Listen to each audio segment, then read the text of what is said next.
To be honest with you, Ron reminds me a lot of Mitt Romney. If not this time to run for president, would you think it's some time?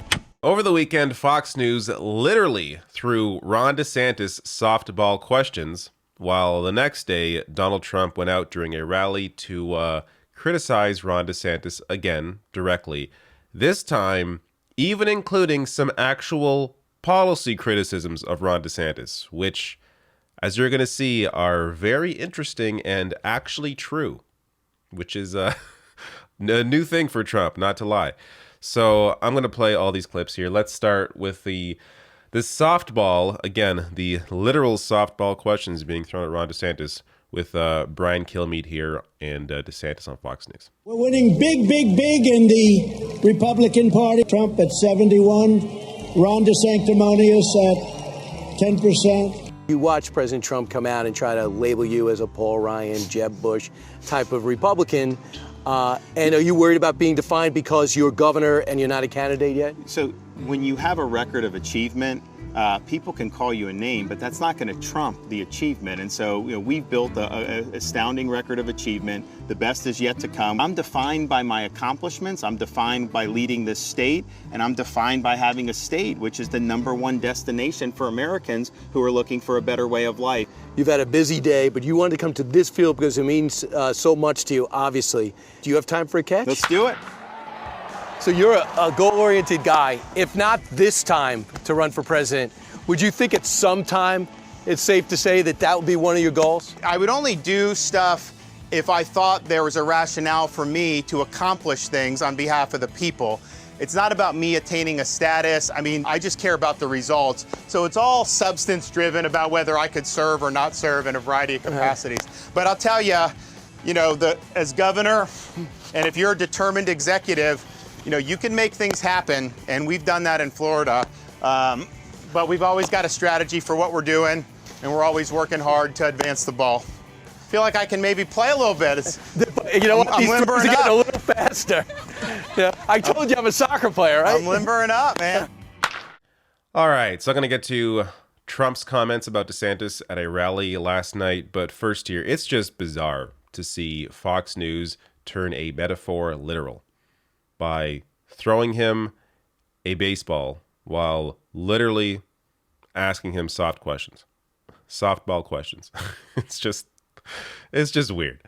But on DeSantis's reactions here, his responses, this shows you he is not ready for this fight against Trump.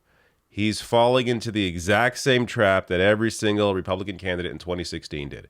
He answers about the Trump criticism saying, when you have a record of achievement, a name is not going to trump the achievement. Putting aside his record, which, by the way, is terrible, the majority of Floridians do not support what DeSantis is doing. I covered this in a video on Friday, so I'll link to that below in case you missed that. But putting aside the record, how about Marco Rubio?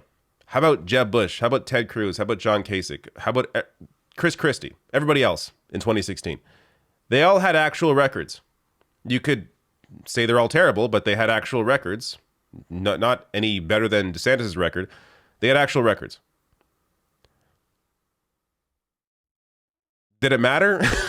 Did it matter that they were politicians that had records? No, it didn't matter at all. The Republican voter in a primary, what they care about is who is the alpha in the room. That once 2016 happened, that was clear. We're not going back. They're going to pick the person that gives off the most alpha energy, who's the one insulting everybody else, who is the person with the loudest voice in the room.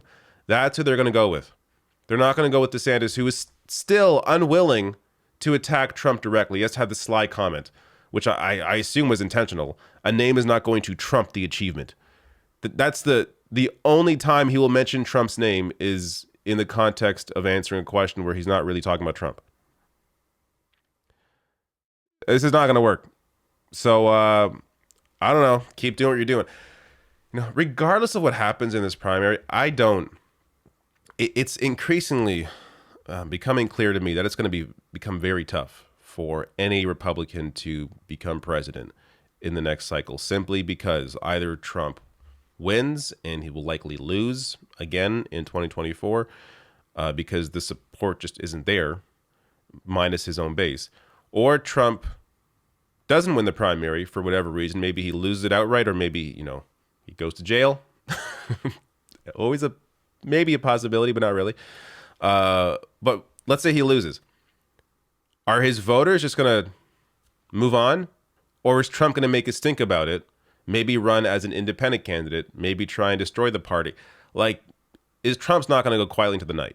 So that's going to have some impact on the race as well. I don't know. Look, lots of things can happen. Lots of things can change. But based on how things look right now, it doesn't look good for DeSantis. And again, even if Trump wins, he does not have the support he needs to win as president. Now, let's get to Trump's reaction. And this is very interesting because Trump here actually has a real policy critique of Ron DeSantis. That is accurate. So that is buried within, all the comments made here about DeSantis. But he does make it, and I'll get to how true it is. Ron DeSantis, did anyone ever hear of DeSantis, the sanctimonious? He was very, very bad on ethanol, and he fought it all the way. And he also fought against Social Security.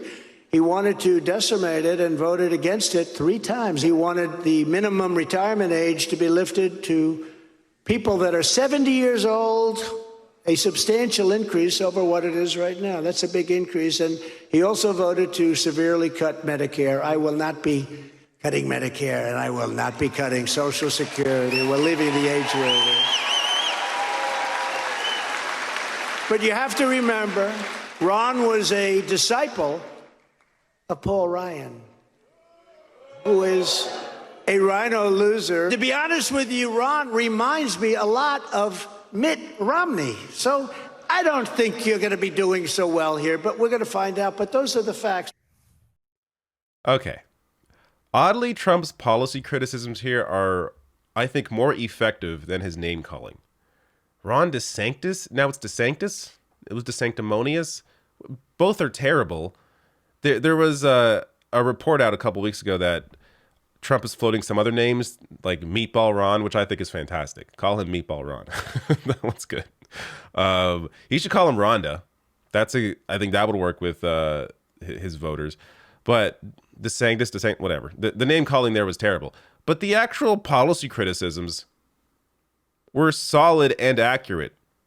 Now, that doesn't mean Trump is the defender of Social Security and Medicare. He doesn't give a shit. But these are accurate criticisms of DeSantis. So going to Insider here, as they break down, DeSantis went even further than Paul Ryan on changing Social Security and Medicare. So as a congressional candidate, DeSantis repeatedly expressed support for Paul Ryan's proposed overhaul to entitlement programs by privatizing aspects of Medicare and Social Security. Congressman DeSantis went even further than that position. As Josh Barrow wrote, DeSantis supported the even more drastic Republican Study Committee's budget proposal that aimed to balance the federal budget in 4 years instead of Ryan's decade. To achieve such cuts, as the Committee for the Responsible Budget detailed back then, required changing Medicare to a partially private system by 2019 and raising the retirement age to 70, as Trump said in that video. It would have also increased the full retirement age for Social Security to 70 as well. These are legitimate criticisms that Republican voters do not support. Politicians on the right often try and, I actually, more recently, they've been a little more quiet about this, but they've always fought against Medicare. They have always fought against Social Security. For the past 100 years, ever since it's been put in place. So that is no different. Trump is the outlier here in discussing how he's against that. And to even have Republican voters care about this issue shows you that if there is any policy critique that is going to work on them, it's going to be this. Now, ultimately, I still don't think policy means anything. Trump could not mention Medicare, Social Security at all, and he would still get the support, I think. But bringing this up adds to his, if he can step up his name-calling game, adds to his entire strategy here in attempting to win this nomination. So unless things change, unless DeSantis picks up the name calling and, I don't know, somehow has this big support behind him, which he does not. He doesn't, compared to other candidates, he has support, compared to someone like Mike Pence or Nikki Haley. But compared to Trump, it's just not there yet. And he's not going to be able to get it unless he's able to really become the alpha in the room. And I don't think he has it in him. We're going to see how this all plays out. But now that Trump is adding actual policy critiques to his name-calling strategy, I think this makes his campaign potentially even more dangerous to other Republicans than it was before.